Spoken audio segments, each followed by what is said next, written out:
Saudari-saudara yang terkasih di dalam Tuhan Yesus, marilah kita berdoa.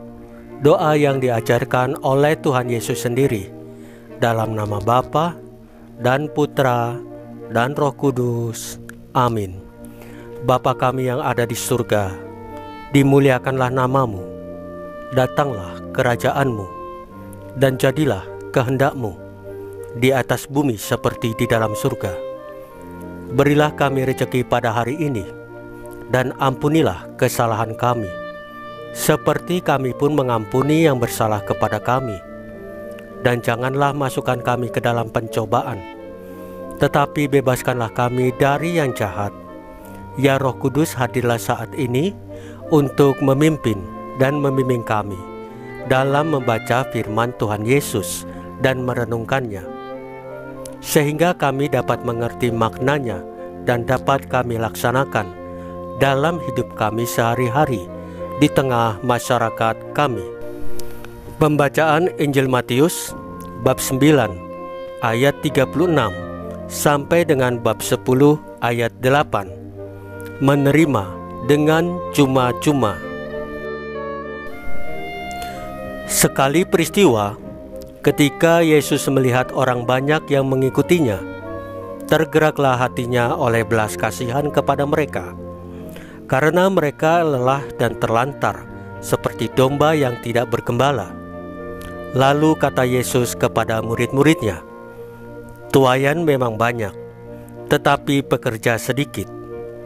Karena itu, mintalah kepada Tuan yang empunya tuaian, supaya ia mengirimkan pekerja-pekerja untuk tuaian itu. Sembuhkanlah orang sakit, bangkitkanlah orang mati, tahirkanlah orang kusta, usirlah setan-setan. Kamu telah memperolehnya dengan cuma-cuma, karena itu berikanlah pula dengan cuma-cuma." Demikianlah sabda Tuhan. Terpujilah Kristus. Saudari-saudara yang terkasih di dalam Tuhan Yesus, ketika mengutus, sasaran Tuhan Yesus sangatlah jelas, yaitu domba-domba yang hilang dari kawanan Israel. Yang diutus adalah 12 murid yang selama ini telah mengikuti dan mengenalnya. Pesan utama, yakni kerajaan Allah sudah dekat.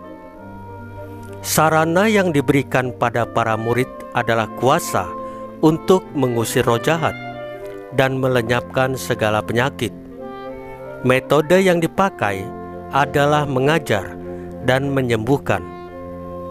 Spiritnya yaitu, kamu telah menerima secara cuma-cuma, maka berikan juga secara cuma-cuma.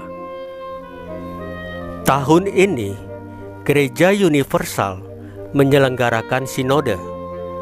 Tujuannya ialah menemukan apa yang sekarang kiranya Tuhan Yesus kehendaki agar gereja wartakan. Gereja merasa perlu menegaskan pesan-pesan yang signifikan. Yang perlu digemakan gereja saat ini lebih melibatkan kaum awam dalam kerasulan, memperjelas sikap dan keberpihakannya, serta menemukan cara-cara baru yang lebih partisipasif dan kreatif dalam mewujudkan kerajaan Allah di tengah dunia yang terus berubah. Spiritnya ialah gereja dapat menjadi sakramen keselamatan universal. Saudari-saudara yang terkasih di dalam Tuhan Yesus, marilah kita berdoa.